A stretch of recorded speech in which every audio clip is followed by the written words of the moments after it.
Mes chers progresseurs, je vous aurais bien souhaité une excellente année 2024, mais en réalité, ça serait se moquer de vous que de le faire. Pourquoi? Parce que je sais que le fait que vous passerez une bonne année dépend essentiellement de 3 choses. La première chose qui vous garantira une excellente année 2024, ce sont les graines que vous avez plantées en 2023 et dans les 2-3 années avant. En réalité, on va récolter les graines qu'on a semées.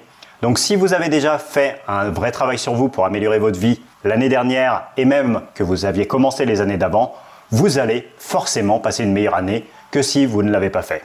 Donc ça, c'est le premier tiers de votre année 2024 qui va dépendre de ça. Alors du coup, si vous n'aviez pas commencé avant, vous n'êtes pas condamné à passer une mauvaise année 2024. Parce qu'il y a encore les 2 tiers de votre année qui dépendent d'autre chose. Le deuxième tiers de votre réussite en 2024, ça va être ce que vous ferez justement en 2024. Les graines que vous sèmerez pour des résultats à court ou moyen terme. Si dès les premiers mois de l'année, vous prenez des bonnes habitudes, des bonnes résolutions, que vous mettez en place des actions concrètes, eh bien oui, votre année 2024 sera bien meilleure que si vous ne le faites pas. Ça paraît trivial et évident à dire, mais il y a encore beaucoup de gens qui pensent que tout va arriver par miracle, tout va arriver tout seul. Donc non, les choses n'arrivent pas toutes cuites. Il faut travailler avant d'avoir les résultats. Il faut semer avant de récolter. C'est indispensable.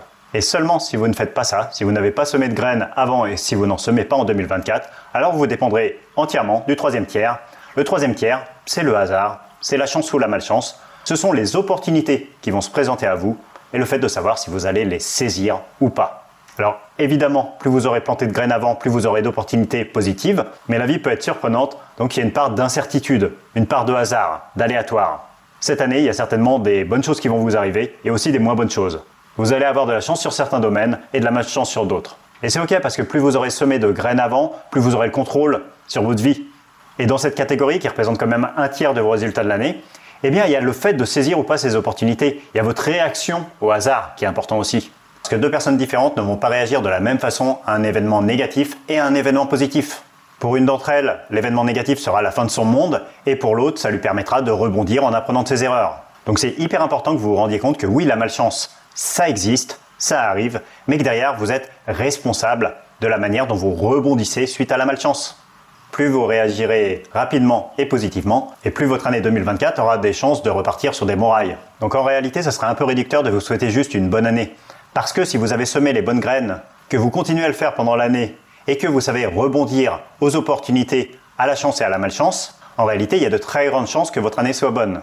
À des degrés différents selon les personnes, selon là où vous en êtes dans votre vie, selon la chance ou la malchance, si vous avez bien fait les 2 tiers du travail, vous vous assurez que votre année sera à un niveau correct. Attention, ça n'exclut pas que vous pourriez vivre un drame personnel qui va retarder votre bonheur de quelques semaines, voire quelques mois. Il y a certains événements dramatiques dans la vie qui font que c'est normal de mettre en pause son développement personnel pendant quelques semaines, quelques mois, pour réussir à mettre de l'ordre dans sa vie. Mais ça sera d'autant plus facile à faire si vous avez planté les bonnes graines avant. Parce que vous allez récolter plus d'opportunités positives, plus d'opportunités de rebond. Vous allez un peu moins souffrir que les autres, ça va moins impacter votre vie durablement négativement, et quand vous repartirez de l'avant, ça ira d'autant plus vite. Donc qu'est-ce que je peux vous souhaiter pour 2024?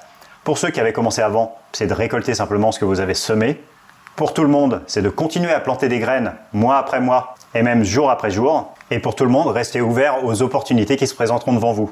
Certaines seront positives, certaines négatives, mais même des opportunités négatives peuvent, à moyen ou long terme, nous faire grandir humainement. Et parfois, c'est dans les difficultés, dans les moments difficiles, qu'on trouve la force de rebondir. Donc si en ce moment vous êtes dans une période difficile, ne perdez pas espoir. À tout moment, on peut se raccrocher à une première branche, puis à une deuxième, puis à une troisième, et commencer comme ça à remonter, centimètre après centimètre. Vous allez pouvoir regrimper tranquillement vers des sommets plus acceptables. Donc mes chers progresseurs, je ne vous souhaite pas une bonne année parce que je sais que vous avez fait ce qu'il fallait en 2023 et que si vous ne l'avez pas encore fait, vous le ferez en 2024. C'était Hervé, le capitaine Progrès, et n'oubliez pas, le progrès, c'est la vie.